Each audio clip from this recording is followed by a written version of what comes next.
meeting is being recorded. أعوذ بالله من الشيطان الرجيم بسم الله الرحمن الرحيم رب اشرح لي صدري ويسر لي أمري واحلل عقدة من لساني يفقه قولي ربنا زدنا علما اللهم فقهنا في الدين.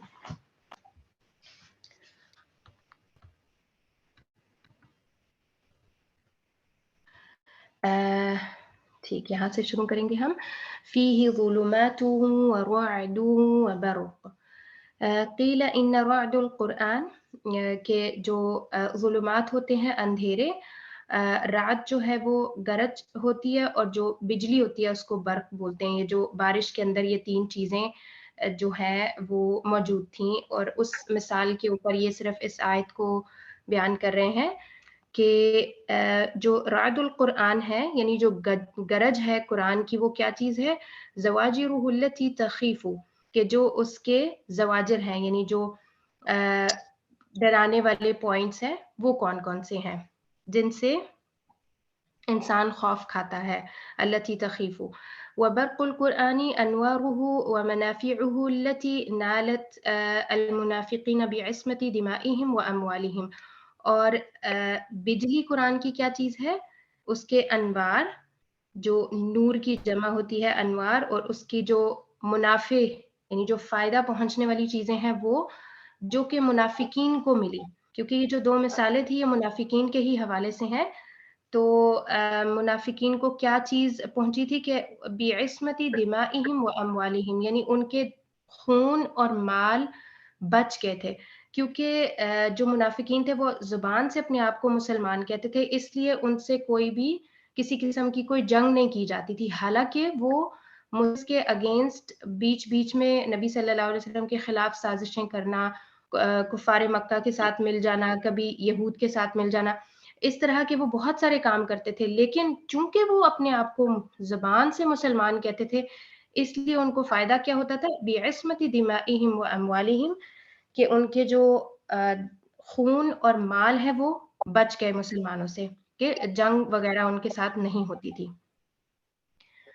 وَأَمَّا الظُّلُمَاتُ فَهِيَ الشُّكُوكُ الَّتِي تَنْتَابُ الْمُنَافِقِينَ مِنْ قِرَاءَةِ الْقُرْآنِ. کہ اب ظلمات سے کیا چیز مراد ہے؟ کہ وہ شک اور شبہات جو کہ پہنچے منافقین کو قرآن کی قرات سے. وَجَعْلُ أَصَابِعَهُمْ فِي آذَانِهِمْ هُوَ تَخَوُّفٌ. اور پھر اسی آیت کی کنٹینیوشن میں آگے آتا ہے نا کہ يَجْعَلُونَ أَصَابِعَهُمْ فِي آذَانِهِمْ، کہ وہ اپنی انگلیوں کو اپنے کانوں میں ڈال لیتے ہیں. تو یہاں پر وہ کیا کہتے ہیں کہ جو انگلیاں کانوں میں ڈالنا ہے وہ کیا چیز ہے؟ هُوَ تَخَوُّفُهُمْ وَحَذَرُهُمْ، کہ ان کا خوف، اور یہ حذر بھی جو ہے وہ خوف کو ہی کہتے ہیں، ڈر وغیرہ کے لیے یہ دو ایک مترادفات ہی ہیں. کہ خوف اور ڈر جو ان کا تھا، من فضح نفاقہم، فضح ہوتا ہے سامنے آ جانا، ان کے نفاق کا سامنے آ جانا، اس چیز کا خوف ہوتا تھا جس کی وجہ سے انہوں نے اپنے کانوں میں انگلیاں ڈالی. وَكَرَاهِيَتُهُمْ لِتَكَالِيفِ الشَّرْعِ مِنَ الْجِهَادِ وَالزَّكَاةِ. اور دوسری بات جس کی وجہ سے انہوں نے کانوں میں انگلیاں ڈالی وہ کیا تھی؟ کہ کراہیت، ناپسندیدگی، لِتَكَالِيفِ الشَّرْعِ، جو تکالیف ویسے تو ہم اردو میں تکلیف پین کے لیے یوز کرتے ہیں نا، اور تکالیف اس کی جمع ہے، لیکن عربی میں جو تکلیف اور تکالیف کا ورڈ آتا ہے وہ جو ہمیں اللہ تعالیٰ نے فرائض وغیرہ کرنے کے لیے دیے ہوتے ہیں نا، نماز، روزہ، حج، زکوٰۃ، اور یہاں پر جس طرح جہاد بھی آ رہا ہے تو جہاد بھی ایک ٹائم ایسا ہوتا ہے کہ فرض ہو جاتا ہے، وہ اس فرض کی کیٹیگری میں چلا جاتا ہے. تو یہ تکالیف الشرع ہیں عربی میں، کہ جو ہمارے کرنے کے کام ہیں. تو منافقین کی کراہیت لتکالیف الشرع من الجہاد والزکوٰۃ، کہ جو جہاد اور زکوٰۃ، کیونکہ زکوٰۃ میں نمازیں تو وہ پڑھ ہی لیتے تھے کسی نہ کسی طرح، تیز یا جس بھی طریقے سے، لیکن زکوٰۃ ادا کرنی پھر مال میں سے ایک حصہ دینا پڑتا ہے، تو یہ چیزیں ان کو پسند نہیں آتی تھی.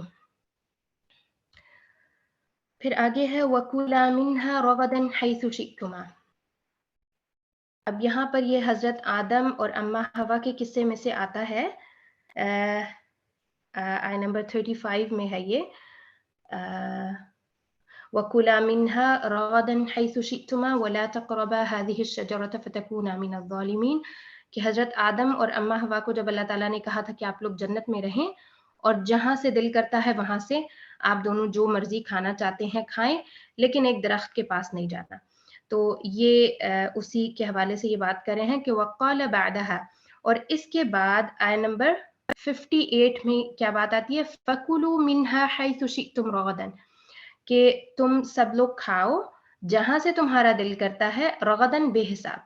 تو ان دونوں آیتوں میں کیا چیز کا ڈفرنس ہے کہ رغدن یہاں پہلے آیا، وَكُلَا مِنْهَا رَغَدًا، کہ جو بھی کھانا ہے بے حساب کھاؤ. مطلب آپ کو حساب کتاب نہیں کرنا کہ آپ نے کوانٹٹی میں کھانا ہے، آپ نے جتنا دل کرتا ہے آپ نے اتنی اس کی نعمتیں جو ہیں لیتے جائیں. تو یہاں پر وہ کیا کہتے ہیں کہ ادھر رغدن پہلے آ گیا 35 آیت میں، اور 58 میں رغدن بعد میں آ گیا. وَكِلْتَا الْآيَتَيْنِ فِي الْبَقَرَةِ، اور دونوں جو آیتیں ہیں وہ سورۃ البقرہ کی ہیں. فَقَدَّمَ الرَّغْدُ فِي الْأُولَى، کہ پہلے فقدم پہلے کیا، الرغد یہاں اس آیت میں رغدن کا ورڈ جو ہے وہ پہلے آیا، فی الاولا جو 35 جو ہے وہ پہلی آیت ہے نا، اور 58 بعد والی آیت ہے. تو اس طرح سے یہ بتا رہے ہیں کہ الاولا سے کیا مراد ہے 35 آیت، اور یہ جو الثانیہ ہے اس سے مراد یہ 58 آیت ہے. تو یہ یہاں پر پہلے بیان ہوا 35 میں، لِأَنَّهَا فِي قِصَّةِ آدم، کیونکہ یہ حضرت آدم علیہ السلام کے قصے میں سے ہے. وَهَذَا فِي الْجَنَّةِ، اور یہ جنت کے مقام کے بارے میں ہے. مطلب جب اللہ تعالیٰ نے حضرت آدم اور اماں حوا کو جنت میں رہ کے نعمتیں اٹھانے کا کہا تو بے حساب کو اللہ تعالیٰ پہلے لے آئے، رغدن کو پہلے منشن کیا. وَآخِرُهَا فِي الثَّانِيَةِ، اور جو سیکنڈ اس کا ذکر کرنے کی جگہ ہے اسی سیم آیت کی، تو سیم ورڈنگز ہیں، لیکن یہاں بس ان دونوں میں فرق یہ ہے کہ وہ کلا میں 2 لوگوں کی بات ہو رہی ہے اور یہاں فکلو میں زیادہ لوگوں کی بات ہو رہی ہے. یہ جو ہے وہ تسنیہ اور جمع کے اعتبار سے تھوڑی سی ان کے اندر ڈفرینس ہے. تو یہ جو وہ آخرها فی الثانیہ، اور جو 58 آیت ہے اس میں بعد میں رغدن کا ذکر آیا ہے. لِأَنَّهَا فِي بنی اسرائیل، کیونکہ یہ بنی اسرائیل کے قصے سے ریلیٹڈ آیت ہے جو 58 والی ہے. وَهَذَا فِي الدُّنْيَا، اور یہ دنیا کے اندر نعمتوں کو استعمال کرنا اور ان سے لطف اندوز ہونے کے حوالے سے ہے. وَرَغْدُ الْجَنَّةِ مُقَدَّمٌ عَلَى رَغْدِ الدُّنْيَا، تو یہاں وہ کیا چیز اس کمپیریزن سے کرتے ہیں کہ جو جنت کی بے حساب آپ نے نعمتیں استعمال کرنی ہے وہ مقدم ہے دنیا کی رغد کے اوپر، یعنی دنیا کی جو نعمتیں ہیں ان کو استعمال کرنا بعد میں آتا ہے، مقدم کیا چیز ہے؟ جنت کی نعمتوں کا استعمال. وَتَنْسَوْنَ أَنفُسَكُمْ وَأَنْتُمْ تَتْلُونَ الْكِتَابَ، کہ تم اپنے نفسوں کو بھول جاتے ہو حالانکہ تم کتاب کی تلاوت کرنے والے ہو. ٹھیک ہے، یہاں پہ بھی یہ بنی اسرائیل ہی کے حوالے سے پیچھے بھی آیات چل رہی تھیں، اور اسی میں پھر یہ 44 آیت میں آ رہا ہے کہ أَتَأْمُرُونَ النَّاسَ بِالْبِرِّ وَتَنْسَوْنَ أَنفُسَكُمْ وَأَنْتُمْ تَتْلُونَ الْكِتَابَ، کہ کیا تم لوگوں کو نیکی کا حکم دیتے ہو اور تم اپنے نفسوں کو بھول جاتے ہو حالانکہ تم کتاب کی تلاوت کرنے والے لوگ ہو. کیونکہ اہل کتاب کہا جاتا ہے نا یہود کو اور نصارہ کو بھی قرآن مجید میں. تو یہاں پر کیا ہے کہ بعض من یتلو الآیات یخاطب بها الناس وینسى نفسه، اور یہاں پہ وہ یہی پوائنٹ بیان کر رہے ہیں کہ بعض دفعہ لوگ کیا کرتے ہیں کہ جب وہ آیتیں تلاوت کرتے ہیں تو وہ کہتے ہیں ہاں یہ فلانے شخص کے بارے میں اور فلانے شخص کے بارے میں ہے، وینسی نفسہ، اور اپنے آپ کو وہ بھول جاتے ہیں. تو یہاں پر یہ بتانے کا مقصد یہی ہے کہ جب ہم بھی قرآن پڑھیں تو ہم یہ نہ سوچیں کہ یہ اس کا شان نزول یہ ہے، یہ ان لوگوں کے بارے میں نازل ہوئی تھیں، اور ہم اپنے لیے اس کا کوئی پریکٹس پوائنٹ یا اپنی اصلاح کے لیے اس کو نہ دیکھیں کہ ہم میں کیا کمی اور کوتاہی ہے. وَاسْتَعِينُوا بِالصَّبْرِ وَالصَّلَاةِ وَإِنَّهَا لَكَبِيرَةٌ إِلَّا عَلَى الْخَاشِعِينَ. اب یہ آیت نمبر 45 میں کیا آ رہا ہے کہ نماز کے مدد لو صبر اور نماز سے، بے شک یہ بہت بڑی بات ہے. یعنی یہاں پر جو ہے نا کہ وَإِنَّهَا، اب یہ نماز کی بات ہو رہی ہے کیونکہ جو نماز ہے وہ مؤنث ہے، تو ہا کی ضمیر بھی مؤنث ہے، تو یہ بہت ہی بڑی بات ہے، جو نماز ہے بھاری چیز ہے، لیکن خاشعین پہ نہیں، جو خشوع کرنے والے ہیں ان کے لیے نہیں۔ پھر یہاں پر یہ کیا کہا کہ قد ينفد زاد الصبر، کہ زاد جس طرح ہم کہتے ہیں نا زاد راہ لے لینا، تو یہاں پر یہ کیا کہہ رہے ہیں کہ ہو سکتا ہے بعض دفعہ آپ کے پاس جو زاد راہ صبر کا ہے وہ ختم ہو جائے، کہ آپ ظاہر ہے آپ کے پاس زاد راہ میں ایسا ہی ہوتا ہے نا کہ آپ نے کوئی توشہ رکھا ہوا ہے، کوئی کھانے پینے کی چیزیں رکھی ہوئی ہیں، تو آپ ان کو کھا رہے ہیں، کیا ہوتا ہے جی کھانے کی چیز بھی ختم ہوگی، پینے کی چیز بھی ختم ہوگی، تو زاد جو ہے وہ آپ جیسے استعمال کرتے ہیں وہ کم ہوتا جاتا ہے۔ تو یہاں پر بھی وہ کیا کہہ رہے ہیں کہ جو صبر ہے اس کو وہ ایک زاد کی طرح لے رہے ہیں، زاد راہ کی طرح لے رہے ہیں، تو یہ آپ استعمال کریں گے تو یہ ختم ہو رہا ہے۔ لذا امرنا اللہ ان نستعین بالصلاۃ، اسی لیے اللہ تعالیٰ نے ہمیں حکم دیا ہے کہ ہم مدد لیں، کس سے؟ بالصلاۃ، نماز سے، الخاشعۃ یعنی جس کے اندر خشوع ہو، کہ ظاہر ہے نماز خالی سجدے دے لینا یا رکوع کر لینے سے تو نہیں، اس کا ایک جو اس کی روحانیت ہے وہ انسان کو ملتی، جب اس میں خشوع آئے گا تبھی وہ ہمارے لیے فائدہ مند ہوگی۔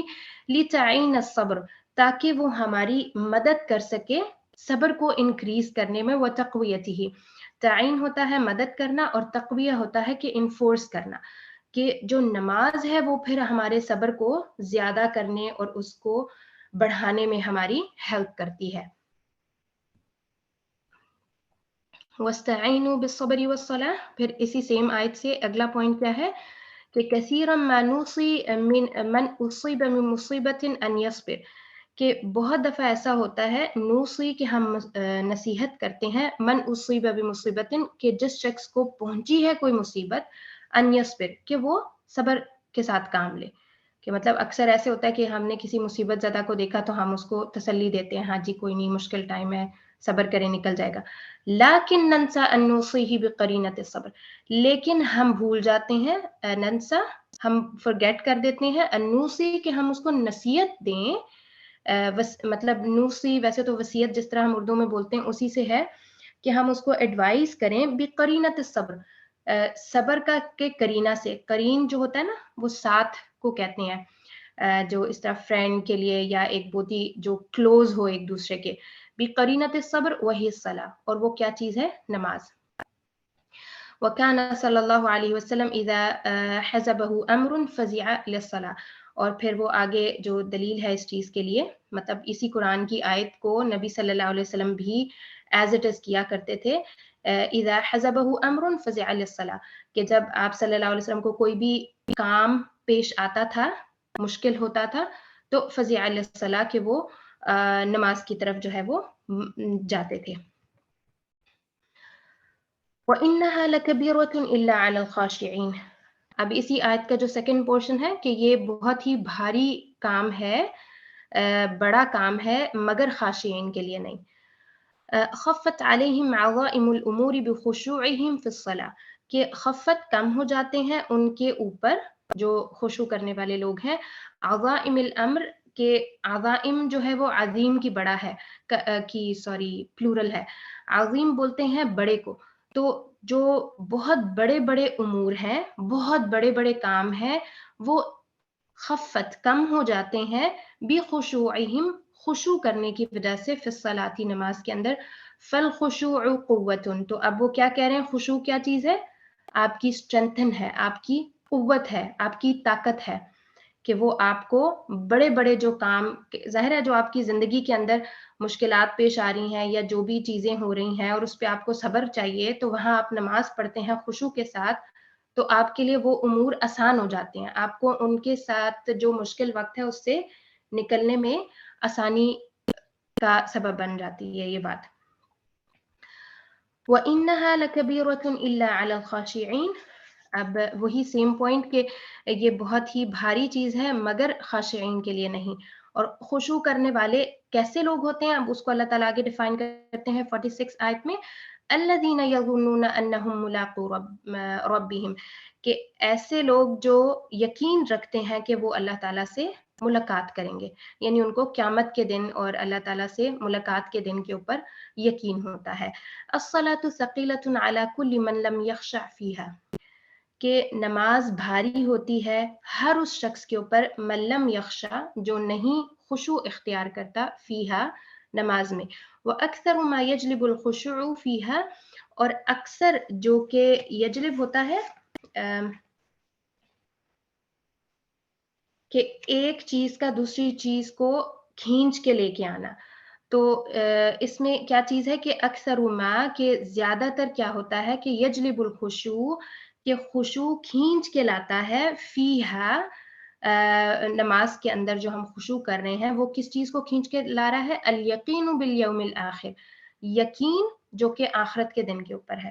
تو یہ پوائنٹ یہاں وہ کس چیز سے لے کر آ رہے ہیں کہ الخاشعین کو آگے اللہ تعالیٰ جس طرح ڈیفائن کریں کہ خاشعین خشوع کرنے والے لوگ کون سے ہیں؟ الذین یظنون انہم ملاقو ربہم، کہ وہ ایسے لوگ ہیں جو قیامت اللہ تعالیٰ سے ملاقات کے دن کے اوپر ان کا یقین ہوتا ہے۔ تو خشوع کے ساتھ نماز پڑھنا انسان کا یقین بالیوم الآخر کے اوپر، آخرت کے دن کے یقین کے اوپر جو ہے وہ اضافہ ہوتا ہے، اس کو تقویت ملتی ہے اس چیز سے۔ پھر آیا نمبر 50 آ رہی ہے آگے، وَأَغْرَقْنَا آلَ فِرْعَوْنَ وَأَنْتُمْ تَنْظُرُونَ، کہ اور ہم نے غرق کر دیا آل فرعون، فرعون کی آل کو، اور وَأَنْتُمْ، اور تم تنظرون، تم دیکھ رہے تھے۔ تو یہ بنی اسرائیل کے اوپر اللہ تعالیٰ کا جو ایک انعام ہے وہ یہ ہے کہ فرعون ان کے اوپر، بنی اسرائیل کے اوپر بہت ظلم کرتا تھا، تو اللہ تعالیٰ نے ان کو غرق کر دیا۔ تأمل، یہاں پہ وہ کہہ رہے ہیں کہ توجہ کریں، تأمل کا مطلب ہوتا ہے کہ پے اٹینشن، کہ وَأَنْتُمْ تَنْظُرُونَ، کہ تم اور تم دیکھ رہے تھے، یعنی جب وہ غرق ہو رہے تھے تو بنی اسرائیل دیکھ رہے تھے۔ عند اشتداد الظلم لا يشفي غيظ المظلوم إلا رؤية مصرع من ظلمه، عند پاس، اشتداد الظلم، جب ظلم بہت زیادہ شدت اختیار کر جاتا ہے، زیادہ ہو جاتا ہے، کہ جیسے بنی اسرائیل کے اوپر فرعون کا ظلم بہت زیادہ ہو گیا، لا یشفی، کہ اس کو شفا نہیں ملتی، وہ ختم نہیں ہوتا۔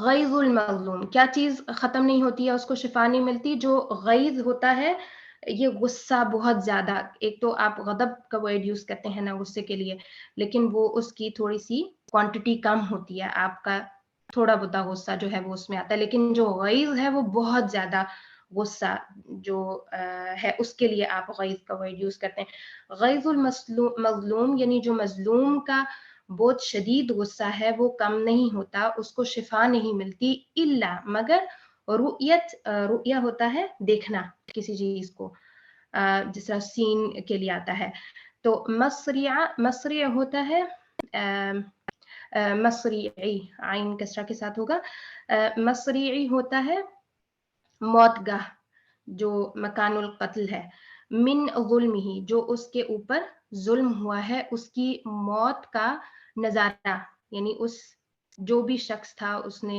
جو بھی ظالم ہے، اس کا جو قتل ہونا ہے، اس کو وہ خود اپنی آنکھوں سے دیکھے، تو یہ چیز پھر جو مظلوم کا غصہ ہے اس کو ٹھنڈا کرتی ہے اور اس کو سکون پہنچاتی ہے۔ تو اس چیز کو بیان کیا گیا ہے یہاں پر ان دو الفاظ میں جو اللہ تعالیٰ نے یہاں قرآن میں کہے کہ وَأَنْتُمْ تَنْظُرُونَ، کہ جب وہ اللہ تعالیٰ نے فرعون کو غرق کیا تو اس کو تم لوگ دیکھ رہے تھے، وَأَنْتُمْ تَنْظُرُونَ، کہ تم اس سارے منظر کو دیکھ رہے تھے۔ وَلَا تَعْثَوْا فِي الْأَرْضِ مُفْسِدِينَ، اب آیت نمبر 60 میں آتا ہے کہ تم لوگ زمین میں نہ پھرو، یعنی لا تعثوا، کہ جس طرح بکھرو نہیں زمین کے اندر، مفسدین، فساد پھیلاتے ہوئے۔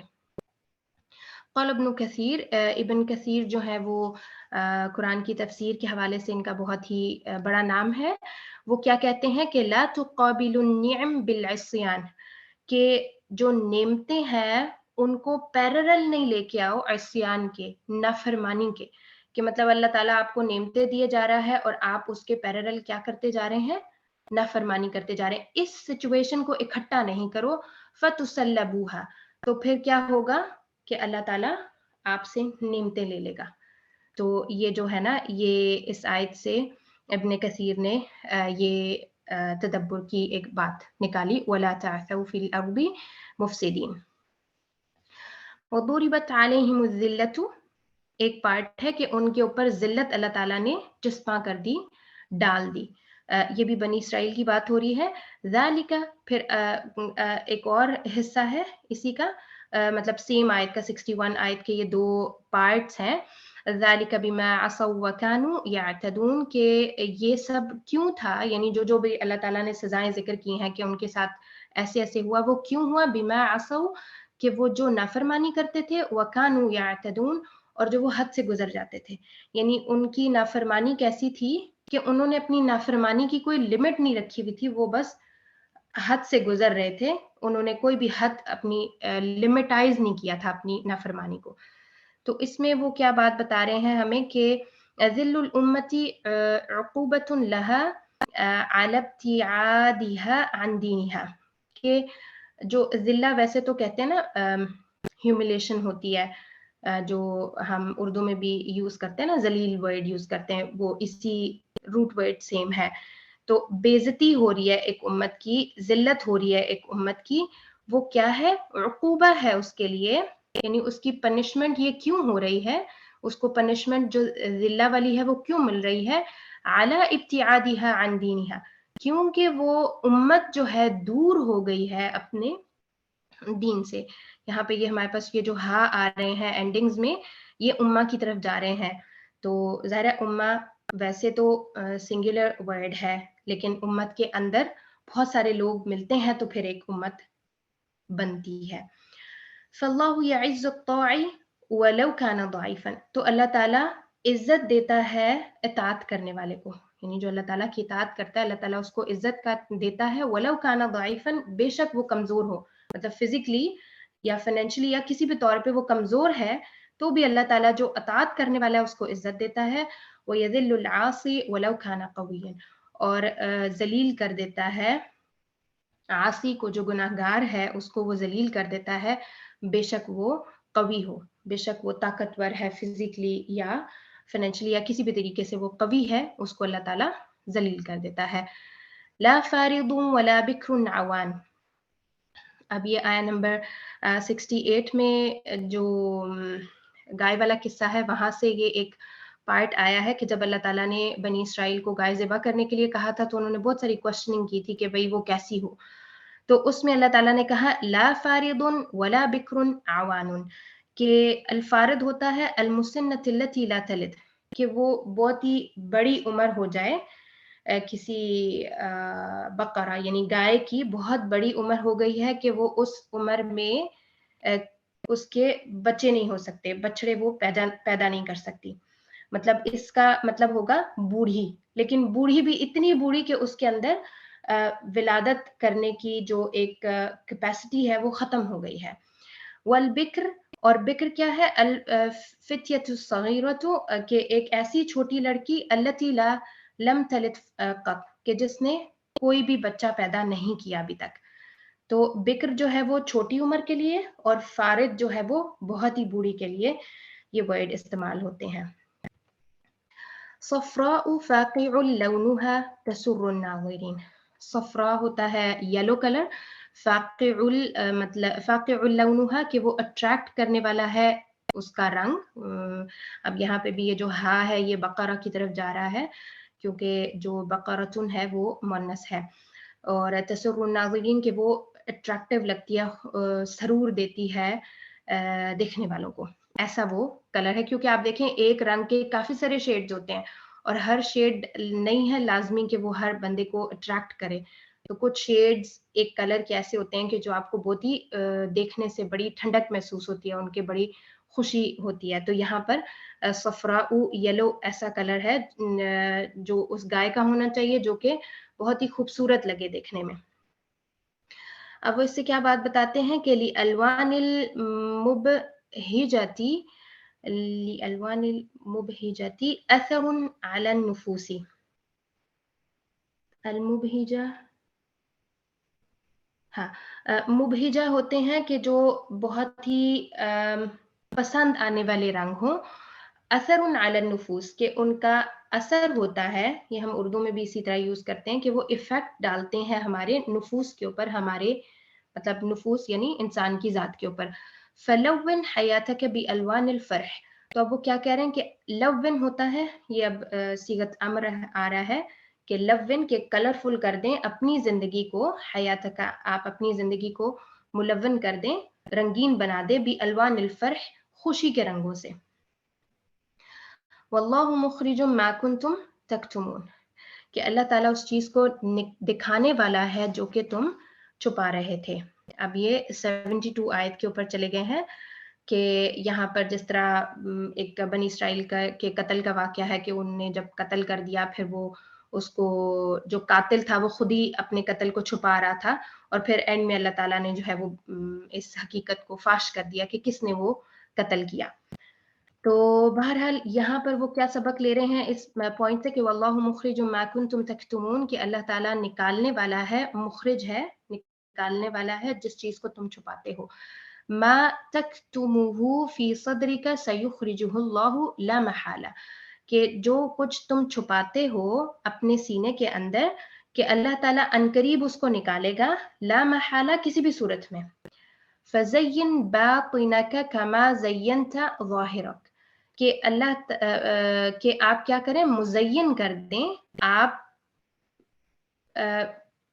خوبصورت بنائیں اپنے باطن کو جیسے آپ اپنے ظاہر کو خوبصورت بناتے ہیں۔ کہ آپ دیکھیں ہم نے جب کہیں اپنے ظاہر کے اوپر انسان کتنی توجہ دیتا ہے، ہماری ڈریسنگ ایسی ہونی چاہیے، بال ایسے ہونے چاہیے، فیس کے اوپر ایسے ایسے ہم تزئین کر لیں، اور ظاہر کو ہم بہت ہی خوبصورت بناتے ہیں۔ تو یہ وہ یہاں پہ یہ کیا بات کریں کہ آپ اپنے باطن کو بھی اسی طرح خوبصورت بنائیں جیسے ظاہر کو بناتے ہیں، کہ اگر اللہ تعالیٰ ہمارے دل کی باتیں ظاہر بھی کر دیتا ہے، اور یہ جیسے یہاں پر ہے نا کہ واللہ مخرج ما کنتم تکتمون، کہ جو انسان چھپا رہا ہے اللہ تعالیٰ اس کو ظاہر کر رہا ہے، تو اگر باطن بھی ظاہر ہو گیا تو ہمیں شرمندگی نہیں ہوگی، کیونکہ ہم نے کیا کیا، ہم نے اپنے باطن کو بھی اچھا کرنے کی کوشش کی ہے، ہم اندر سے خراب نہیں ہے۔ تو اس سینس میں یہ یہاں پر یہ بات کہہ رہے ہیں کہ اپنے باطن کے اوپر بھی توجہ دیں، ایسے ہی جیسے آپ اپنے ظاہر پہ توجہ دیتے ہیں۔ ثم قست قلوبکم من بعد ذلک، پھر ان کے دل سخت ہو گئے اس کے بعد۔ قست قلوبهم بعد ان رأوا معجزة احیاء اللہ لقتیل بنی اسرائیل۔ اب یہاں پہ وہ کیا کہہ رہے ہیں کہ دل ان کے سخت ہو گئے، بنی اسرائیل کے دل سخت ہو گئے کس چیز کے بعد، ان رأوا کہ جب انہوں نے دیکھا اللہ تعالیٰ کا معجزہ، اللہ تعالیٰ نے جو زندہ کیا لقتیل بنی اسرائیل، کہ جو ایک شخص مر چکا تھا بنی اسرائیل کا، اس کو اللہ تعالیٰ نے زندہ کیا۔ اور وہ شخص کیسے زندہ ہوا تھا کہ اسی گائے کے جو کچھ ٹکڑے ہیں وہ اللہ تعالیٰ نے کہا تھا حضرت موسیٰ علیہ السلام کے ذریعے سے کہ بھئی آپ ان کے جو پیسز ہیں گائے کے وہ اس مردے کے اوپر رب کریں تو یہ اٹھ کے بیٹھ جائے گا، اور اسی طرح سے وہ شخص اٹھ کے بیٹھا اور اس نے بتایا کہ اس کو کس نے مرڈر کیا ہے۔ تو یہ اب آپ دیکھیں کہ اس دنیا میں بڑا معجزہ ہے کہ کوئی شخص مرنے کے بعد زندہ نہیں ہوتا، آپ جو مرضی کر لیں، ابھی تک سائنس بھی اس چیز کے اوپر نہیں پہنچی کہ وہ کسی انسان کو دوبارہ سے زندہ کر سکے۔ تو یہ ایک بہت ہی بڑا معجزہ ہے کہ ایک قتل ہوا ہوا شخص جو ہے، ایک موت شدہ انسان، وہ اٹھ کے بیٹھ جائے۔ لیکن اتنے بڑے معجزے کو دیکھنے کے بعد بھی ان کے دل جو ہے وہ قست قلوبہم، دل سخت ہو گئے، پتھر ہو گئے، کہ یعنی وہ اللہ تعالیٰ کی طرف رجوع نہیں کیا نا انہوں نے، وہ جس حال میں تھے وہ اسی حال میں چلتے جا رہے ہیں۔ والدرس، اور اس سے سبق کیا ملتا ہے، لا تأمن قسوة القلب بعد اليقظة۔ لا تأمن، تأمن کا مطلب ہوتا ہے کہ امن میں نہیں آئے، یعنی سیو نہیں ہوئے، آپ کی جو قسوۃ القلب ہے یعنی دل کی سختی، بعد الیقظہ، یقظہ ہوتا ہے جاگنا، جاگنے کے بعد بھی آپ کے جو دل کی سختی ہے وہ امن میں نہیں آئی۔ وہ مطلب ایسا بھی ہو سکتا ہے کہ انسان جاگ جائے، یعنی شعوری طور پر اس کو شعور آ رہا ہے، لیکن اس کے باوجود بھی اس کے دلوں کے اندر سختی ہے۔ تو یہ پوائنٹ وہ اس پوائنٹ سے نکال رہے ہیں کہ انسان بعض دفعہ شعور میں آنے کے باوجود بھی اس کے دل سخت ہو جاتے ہیں.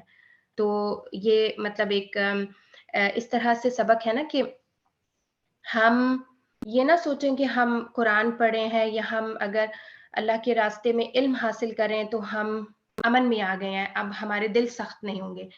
یعنی اس پوائنٹ کو وہ یہ کر رہے ہیں کہ ہم نے پھر بھی اپنے دلوں کی طرف توجہ کرنی ہے کہ کیا ہم تو اس کیٹیگری میں شامل نہیں ہو رہے کہ شعور آنے کے بعد بھی انسان دل کی سختی کا شکار ہو سکتا ہے.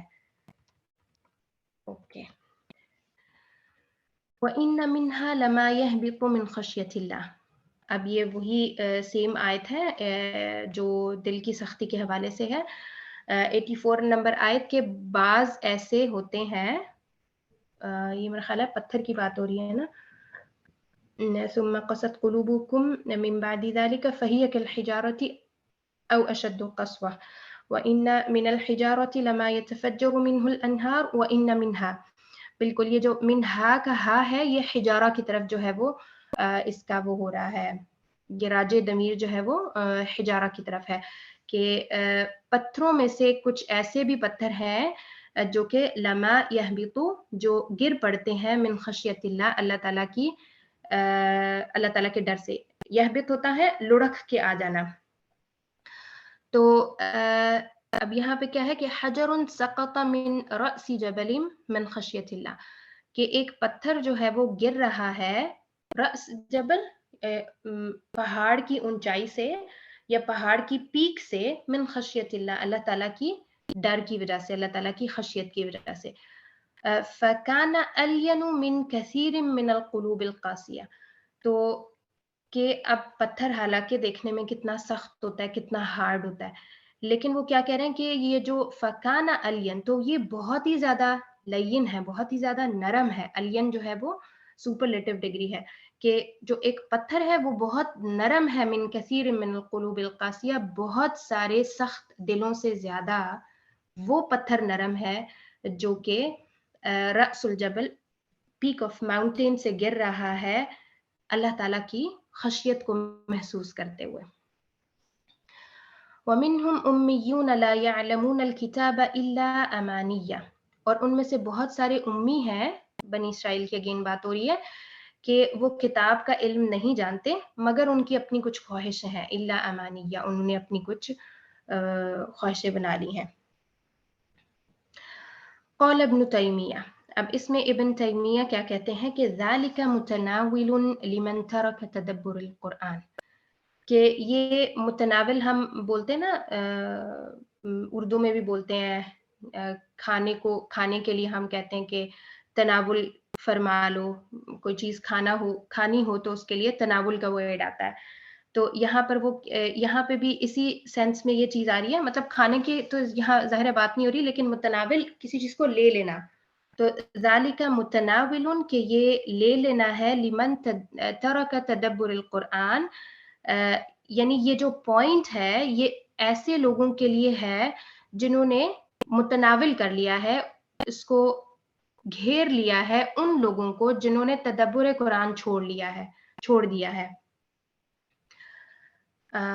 کہ یعنی یہ جو بات آ رہی ہے نا کہ وَمِنْهُمْ أُمِّيُّونَ لَا يَعْلَمُونَ الْكِتَابَ، کہ ان میں سے امی ہیں، کچھ لوگ ایسے ان پڑھ جاہل ہیں جن کو کہ کتاب کا کوئی علم نہیں ہے. تو یہ پوائنٹ ان لوگوں کے لیے ہے جو تدبر قرآن نہیں کرتے، یہ پوائنٹ انہیں ریچ کر رہا ہے جو تدبر قرآن نہیں کرتے. وَلَمْ يَعْلَمْ إِلَّا مُجَرِّدْ تِلَاوَةُ حُرُوفِهِ، اور وہ نہیں جانتے مگر مجرد ہوتا ہے اکیلا تلاوت حروف ہی، یعنی خالی ان کو تلاوت آ رہی ہے جو بھی ان کے اوپر. یہاں پر تو خاص بنی اسرائیل کی بات ہو رہی ہے تو ظاہر ہے جو ان کی کتاب تھی اس کی ان کو صرف تلاوت آتی تھی، مجرد تلاوہ، لیکن وہ اس سے زیادہ اس کا علم نہیں جانتے تھے. تو اگر ہم اس آیت کو اپنے اوپر لیں تو ہم پھر کیا کہیں گے کہ قرآن کو تو حسین پڑھنا، اس کی تجوید اور اس کے رولز ریگولیشن کی طرف بہت زیادہ توجہ ہے، وہ ہم سیکھ رہے ہیں، لیکن ہمیں اس کے اندر کیا ہے وہ نہیں پتا. وَلَمْ يَعْلَمْ إِلَّا مُجَرَّدْ تِلَاوَةِ حُرُوفِهِ. وَقُولُوا لِلنَّاسِ حُسْنًا. اب یہ آیت آ گئی 83 نمبر آیت ہے.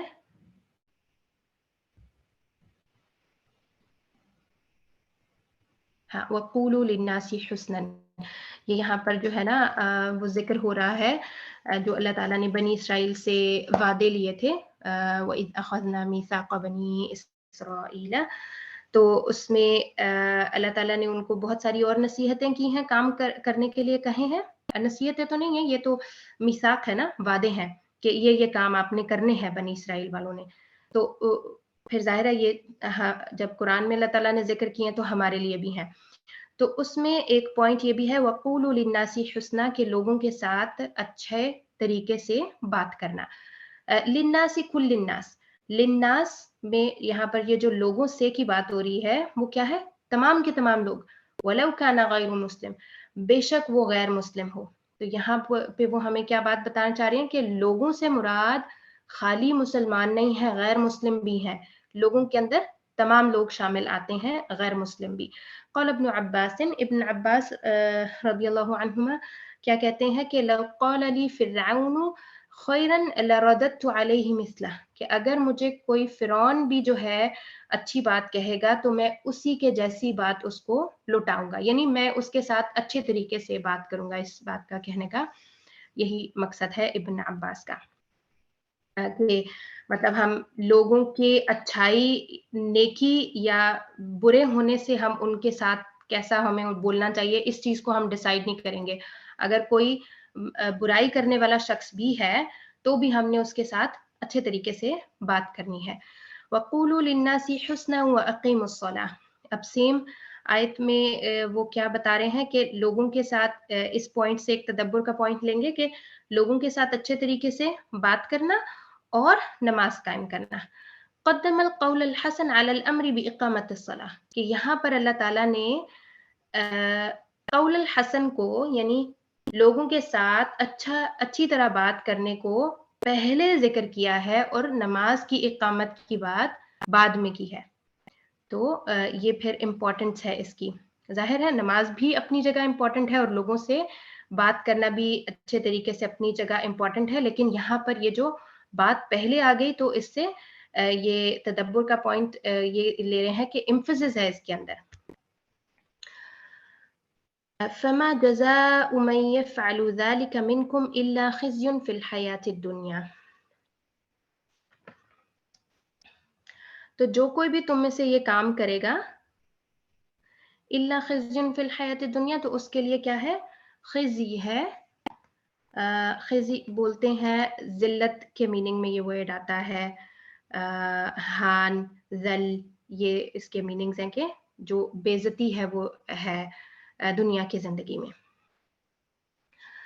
جعل اللہ الخزي مصیر من آمن، مصیر ہوتا ہے نصیب. اللہ تعالیٰ نے بنا دیا ذلت کو نصیب من آمن ببعض الکتاب وترک بعضہ، جس میں کون لوگ آ رہے ہیں کہ جنہوں نے بعض کتاب کو مان لیا اور بعض کو چھوڑ دیا.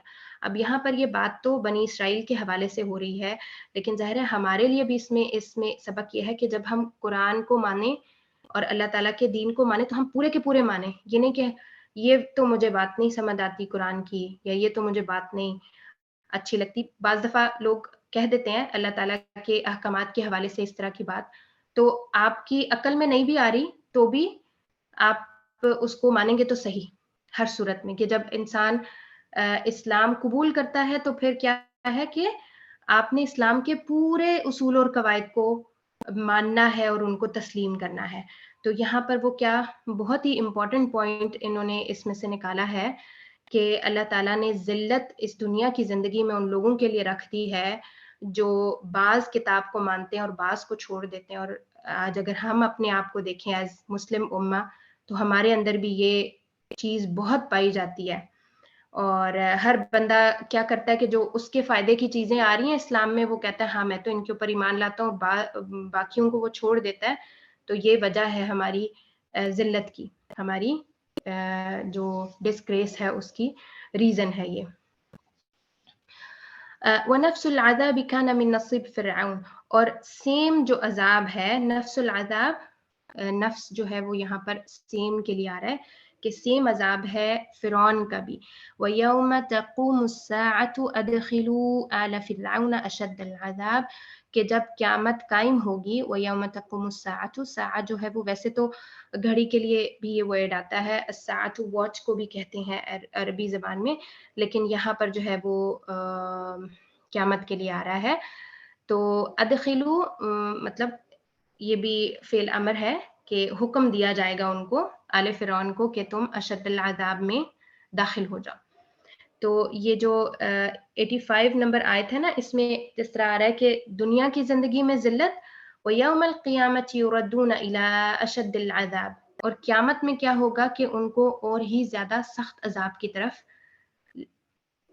پلٹا دیا جائے گا. یوردون یعنی وہ لوٹائے جائیں گے اس سخت عذاب کی طرف. تو یعنی جو آخرت کا عذاب ہے اس امر کے لیے کہ قرآن کے بعض حصے کے اوپر ایمان لانا اور بعض کو چھوڑ دینا, اس میں جو آخرت کا عذاب ہے وہ سیم ہے ان لوگوں کا جو بعض قرآن کو مان رہے ہیں بعض کو چھوڑ رہے ہیں, ان کا اور آل فرعون کا. تو آل فرعون کا بھی آپ دیکھیں جرم کتنا بڑا ہے کہ وہ فرعون کو خدا ماننے والی تھی نا, جو آل تھی.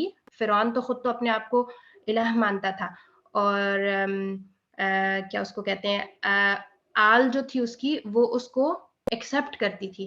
تو ان لوگوں کا جو عذاب ہے وہ, اور قرآن بعض کو مان لینا قرآن کے اور قرآن کے بعض حصے کو چھوڑ دینا, ان دونوں گروپس کا ایک ہی عذاب ہوگا قیامت والے دن. وَأُشْرِبُوا فِي قُلُوبِهِمُ الْعِجْلَ اور وہ پلائے گئے مطلب ان کے دلوں کے اندر رچ بس گئی ہے بچڑے کی جو محبت ہے. یہ اب بنی اسرائیل کی اگین بات ہو رہی ہے. اوکے, عالج ہواک فی اوائلہ قبل ان یتغلل. اب وہ کیا کہہ رہے ہیں کہ علاج کرو, عالج ہوا کا, یعنی یہ بھی امر کا صیغہ لگتا ہے کہ یہ کہہ رہے ہیں کہ آپ علاج کریں اپنی جو خواہشات ہیں ان کو پہلے ہی سٹیپ پہ, فی اوائلہ, وہ اپنے جب شروع میں آپ کو کوئی خواہش پیدا ہوئی ہے اور آپ کے دل میں وہ اٹھ رہی ہے, تو آپ اس کو اسی ٹائم پہ اس کا علاج کر دیں. قبل ان یتغلل, اس سے پہلے کہ وہ یتغلل ہو جائے, یعنی وہ بہت زیادہ انٹینسٹی اس کی بڑھ جائے اس خواہش کی, کہ آپ وہ خواہش وہ آپ بہت زیادہ, کیونکہ آپ دیکھیں جب انسان شروع کرتا ہے کسی بھی خواہش کو تو وہ پہلے تھوڑی ہوتی ہے, پھر اس کے بعد وہ زیادہ ہوتی جاتی ہے, جتنی پھر انسان کو تسکین ملتی جاتی ہے, خوشی ملتی جاتی ہے, وہ پھر وہ خواہش کو اتنا ہی زیادہ بڑھانا شروع کر دیتا ہے. تو یہ کیا کہہ رہے ہیں کہ پہلے سٹیپ پہ آپ اپنی اس خواہش کا علاج کر لیں. فَإِذَا تَغَلَّلَ تَشَرَّبَهُ الْقَلْبُ کہ اگر وہ بہت زیادہ ہو گئی خواہش تو پھر دل اس کو پی لے گا, یعنی دل کے اندر وہ رچ بس جائے گی. وَعَمِيَتِ الْبَصِيرَةُ اور اس کا نتیجہ کیا ہوگا کہ اندھی ہو جائے گی آپ کی بصیرت, آپ کی جو انسائٹ ہے وہ ختم ہو جائے گی, آپ کی بصیرت بالکل ختم ہو جائے گی.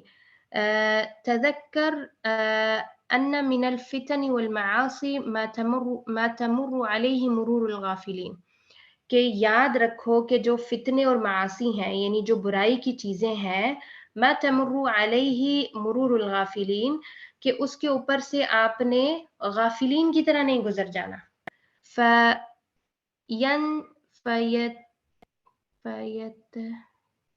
فیتشر بها القلب, شر سے ہے نا کہ آپ کا دل اس کا شر لے لے گا. دون ان یشعر, آپ انکانشیسلی, دون ان یشعر کہ آپ اس کا شعور نہیں رکھ رہے, لیکن آپ کا دل آپ جو ہے وہ اس شر کو کیچ کر رہا ہے.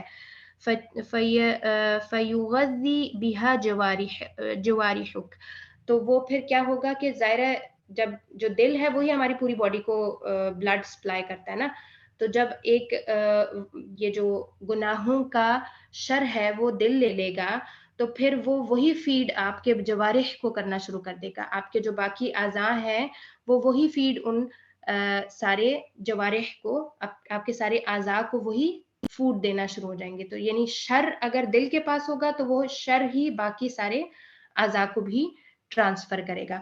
تو اس میں یعنی اٹینٹو ہونا ہے ہم نے جب کہیں گناہوں کی یا اس طرح کی چیزیں ہوں کہ وہ ہمارے اندر نہ آ جائیں. اس سینس میں یہ بات ہو رہی ہے. یأمرکم بہ ایمانکم کہ ایمان امر دیتا ہے یعنی حکم دیتا ہے اس چیز کا تمہیں تمہارا ایمان. تو اب اس پوائنٹ سے وہ کیا چیز نکال رہے ہیں؟ الایمان سلطۃ نافذۃ تأمر وتنہی کہ جو ایمان ہے وہ بہت ہی نافذہ ہوتا ہے امپلیمنٹیشن والے سینس میں، اور سلطہ ہے قوہ کہ ایمان آپ کی ایسی قوت ہے جو نافذ کراتی ہے چیزوں کو، امپلیمنٹیشن کراتی ہے. تأمر و تنہی آپ کو حکم بھی دیتی ہے اور آپ سے کچھ چیزوں کو چھڑواتی بھی ہے. اب یہاں جو یہ ایمان ہے نا اس کو مطلب ایک عام سینس میں یہ یہاں یوز کر رہے ہیں، کیونکہ یہ جو 93 میں بات آ رہی ہے نا کہ قل بئس ما یأمرکم بہ ایمانکم ان کنتم مؤمنین، کہ کتنا ہی برا ہے جو تمہیں تمہارا ایمان حکم دے رہا ہے اگر تم مومن ہو. کیونکہ اس میں پیچھے یہی والا پوائنٹ ہے نا، وہ اشربوا فی قلوبہم العجل بکفرہم، کہ ان کے کفر کی وجہ سے ان کے دلوں کے اندر یہ جو بچڑے کی محبت ہے وہ رچ بس گئی تھی. تو اس سینس میں کہ ایمان جو ہے وہ ان کو حکم دے رہا ہے کہ وہ بچڑے کو اتنا زیادہ امپورٹنس دے رہے ہیں. تو یہاں یہ ایک ایمان کو ایک واسٹ میننگ میں لے رہے ہیں کہ ایمان بعض دفعہ اچھی باتوں کا بھی حکم دیتا ہے اور بری چیزوں کا بھی حکم دیتا ہے. مطلب یہ اب ڈیپینڈ کرتا ہے کہ انسان کا ایمان کس چیز پہ ہے. آپ جس چیز کے اوپر ایمان بنائیں گے، پھر یقین بنائیں گے، پھر اسی اعتبار سے آپ کا ایمان آپ کو جو ہے وہ کسی اچھی چیز کا حکم دے گا یا کسی بری چیز کا حکم دے گا. تو اگر ہم اپنے حساب میں دیکھیں تو ہمارے جو عقائد ہیں جتنے وہ بلیوز ہم پکے کریں گے تو ہی ہمیں پھر ہمارا ایمان ایک اچھے راستے کی طرف ہمیں جو ہے وہ حکم دے گا. وَلَيْسَ مُجَرَّدْ مَشَاعِرْ بَارِدَةٍ. اب وہ کیا کہہ رہے ہیں کہ ایمان کو، کیونکہ اکثر جو بحث مباحثے ہوتے ہیں نا ان میں کیا کرتے ہیں، ایمان کو وہ بالکل ایک سائیڈ پہ چیز رکھ دیتے ہیں اور عمل کو علیحدہ کر دیتے ہیں. تو ایمان اور عمل جو ہے وہ الگ چیز نہیں ہے، بلکہ ایمان ہی جو بھی آپ کے بلیوز ہیں وہی آپ کو گائیڈ کر رہے ہوتے ہیں کہ آپ نے کیا کام کرنا ہے، کیا کام نہیں کرنا. تو وہ یہاں کیا کہہ رہے ہیں کہ وَلَيْسَ مُجَرَّدْ مَشَاعِرْ بَارِدَةٍ، کہ یہ کوئی ٹھنڈے فیلنگز نہیں ہے. بارد تو ٹھنڈے کو کہتے ہیں، اور مشاعر جو بھی آپ کی فیلنگز ہیں، مجرد اکیلا، لیسا نہیں، کہ جو ایمان ہے وہ خالی مولی ٹھنڈی فیلنگز کا نام نہیں ہے. لا یغیر سلوکن، کہ وہ جو آپ کا سلوک اور آپ کا ایٹیٹیوڈ ہے اس کو چینج نہ کرے. مطلب ایسا نہیں ہوتا. ایمان بہت زیادہ آپ کے عمل کے اوپر اثر ڈالتا ہے. ولا تشفی قلبا، اور ایسا بھی نہیں ہے کہ وہ آپ کے دل کو شفا نہ دے. تو یعنی ایمان کے اندر بہت طاقت ہے، وہ اس پوائنٹ سے یہ بتا رہے ہیں. پھر آگے ہے وَلَن يَتَمَنَّوْهُ أَبَدًا بِمَا قَدَّمَتْ أَيْدِيهِمْ، کہ وہ ہرگز نہیں تمنا کریں گے اس کی کبھی بھی. کیوں؟ بما قدمت ایدیہم، جو ان کے ہاتھوں نے آگے بھیجا ہے.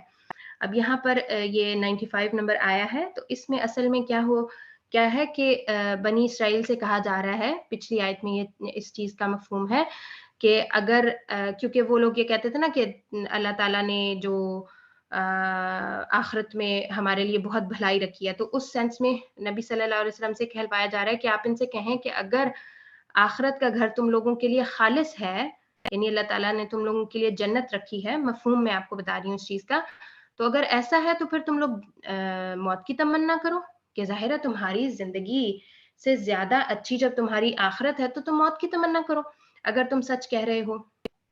تو اس کے بعد پھر اللہ تعالیٰ خود ہی یہ بات کہتے ہیں کہ وَلَن يَتَمَنَّوْهُ أَبَدًا بِمَا قَدَّمَتْ أَيْدِيهِمْ، کہ وہ ہرگز بھی تمنا نہیں کریں گے اس کی، یعنی موت کی، جو ان کے ہاتھوں نے آگے بھیجا ہے. یعنی جو بھی ان کے اعمال وغیرہ ہیں وہ اپنے اعمال کو بڑے اچھے طریقے سے جانتے ہیں، اس لیے وہ کبھی بھی موت کی تمنا نہیں کریں گے. قال ابن رجب کہتے ہیں فدل على انه يكره الموت من له ذنوب يخاف القدوم عليها، کہ یہ دلالت کرتی ہے کہ جو شخص ہوتا ہے وہ موت کو ناپسند کرتا ہے، من لہو ذنوب، جس کے ذنوب ہوتے ہیں، جس نے بہت زیادہ گناہ کیے ہوتے ہیں، یخاف القدوم علیہا، وہ ان کو فیس کرنے سے ڈرتا ہے. یعنی جو بندہ گناہ گار ہوتا ہے وہ موت پسند نہیں کرتا.